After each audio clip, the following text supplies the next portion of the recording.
masuk ke dalam materi persamaan dasar akuntansi.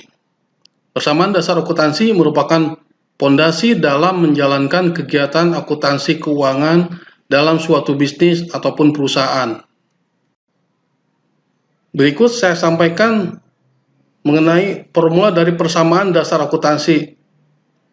Bisa kita lihat sama-sama di layar.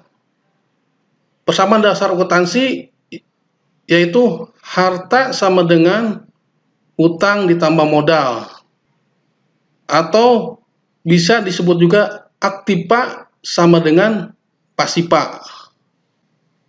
Mengapa disebut satu sisi aktiva dan mengapa satu sisi disebut pasiva?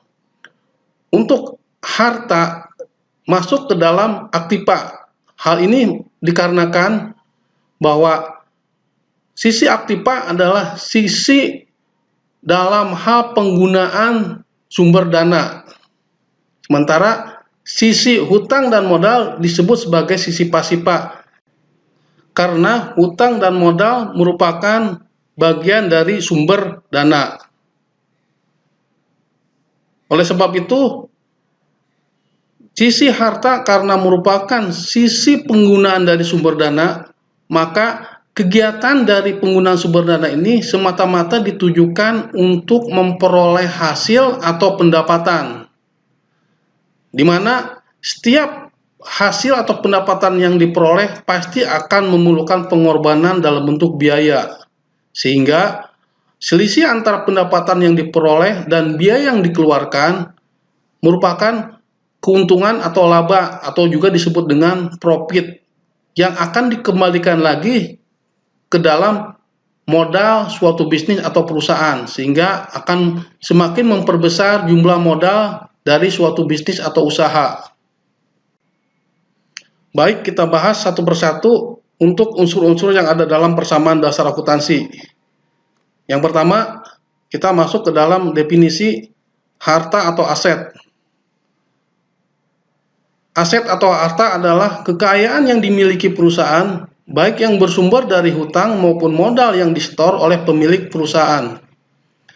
Jadi setiap perubahan pada aset atau harta atau aktiva maka akan berakibat pada perubahan sisi pasiva. Ada 3 kelompok dalam aset atau harta.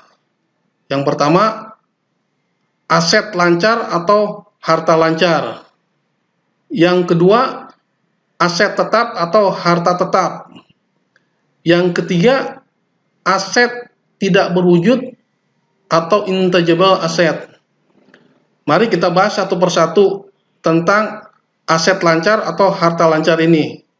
Aset lancar adalah aset yang mempunyai masa manfaat dalam kurun waktu yang relatif singkat, biasanya kurang lebih dalam 1 tahun berjalan.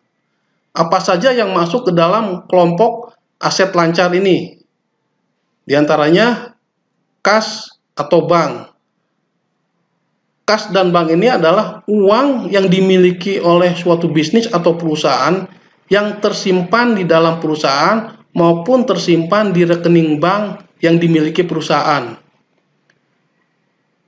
Yang kedua, piutang usaha. Piutang usaha ini adalah sebagai pos untuk menampung karena adanya kegiatan atau transaksi yang bersifat tempo atau kredit, sehingga akan ditampung ke dalam rekening atau akun piutang usaha. Contohnya apabila kita melakukan penjualan barang atau jasa dengan memberikan tempo atau kredit kepada pelanggan, maka akan menimbulkan piutang usaha. Berikutnya yang masuk ke dalam aset lancar adalah persediaan barang.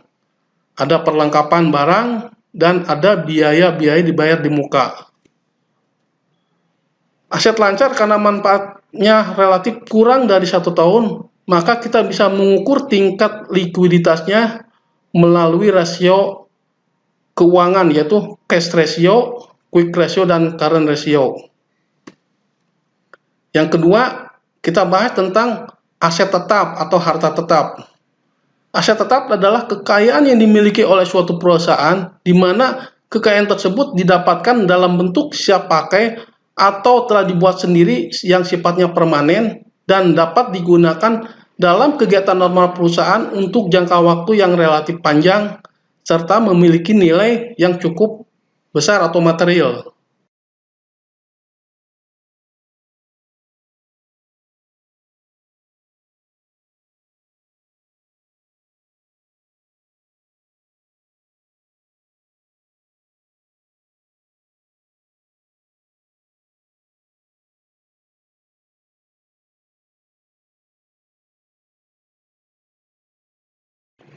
Aset tetap karena penggunanya dalam jangka waktu yang relatif panjang, maka nilainya akan mengalami perubahan atau penurunan sehingga perlu dilakukan perhitungan penyusutannya. Seperti nampak di tabel, di situ sesuai dengan ketentuan perpajakan yang berlaku, maka aset tetap atau harta tetap ini dikelompokkan ke dalam dua kelompok. Satu ada kelompok bukan bangunan dan yang kedua ada kelompok bangunan. Di situ ada masa manfaatnya untuk setiap masing-masing kelompok. Dan cara menghitung penyusutannya yang diakui oleh perpajakan yang ada di Indonesia adalah dengan dua metode, yaitu metode garis lurus dan metode saldo menurun. Berikutnya kita akan bahas tentang aset tidak berwujud atau intangible asset.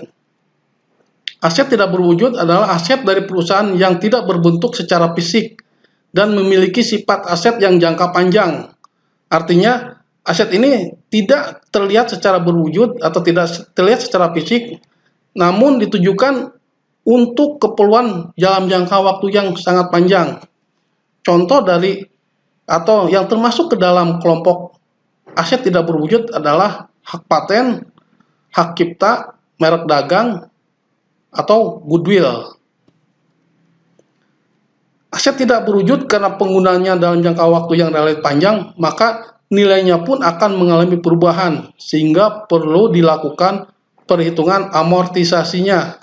Seperti nampak di layar, untuk aset tidak berwujud ini, sesuai dengan ketentuan perpajakan yang berlaku di Indonesia, dibagi dalam 4 kelompok dan masa manfaatnya yang berbeda-beda, serta cara menghitung amortisasinya yang menggunakan dua metode, yaitu metode garis lurus atau metode saldo menurun. Seperti nampak di layar, bisa kita lihat sama-sama.